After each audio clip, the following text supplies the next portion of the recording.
I had an idea of what the investigation was about, but not the charges. No, first-degree sexual assault of a child.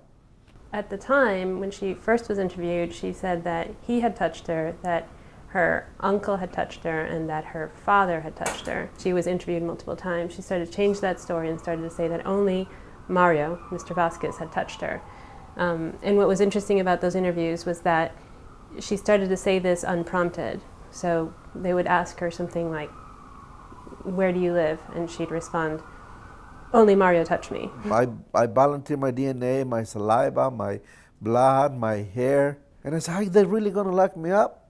I didn't do this crime. And it was like a thunder, like a lightning, like hit me. I mean, he was adamant about his innocence, and he wasn't going to admit to something he didn't do, and that's why he served many more years than he would have had to serve. When they offer you those programs, everybody knows. People started pointing a finger at you, like, hey, he was on the list for child molestation. For so many years, he missed seeing his son grow up, he missed his family members. I think I will do it again, go through the whole 17 years and have my decency, my honor. I would have gone through the rest of my life, people being able to point the finger at me and misjudging me and basically being in hell on earth. Thanks. The hope with the letdown was just unbearable after a while. One of my friend's sisters is involved with the Innocence Project, and she kind of catapulted things and got his case into the right person's hands and ears. And that's when the real hope was born, I guess. Various different students throughout the years did different levels of investigation, looking into the police reports and investigating what was there and filing the motion. They tell me you're free to go.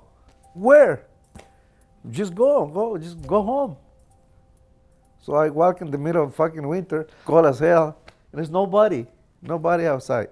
Ben was just released at like 7 o'clock at night, and we were scrambling to make sure that his relatives were there to pick him up. I look at that box, and I thought it was some kind of computer machine or something.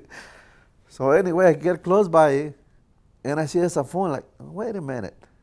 Just as a joke, I dialed the number, my brother's number, and it went through. And I say, hey, I'm free. Come and get me. If they don't have family support or friend support, a lot of them have nothing.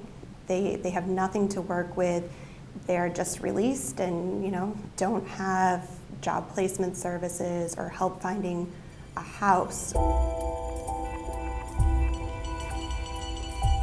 He was working in restaurants and he was doing well, and had he put 17 years into working in those restaurants, he'd be in a very different financial position right now, a very different position in terms of skills, in terms of connections. There should be some compensation. It's a lot of lost time, a lot of lost opportunity to earn money. Thank you. Have a nice lunch. I don't know how to use all technology.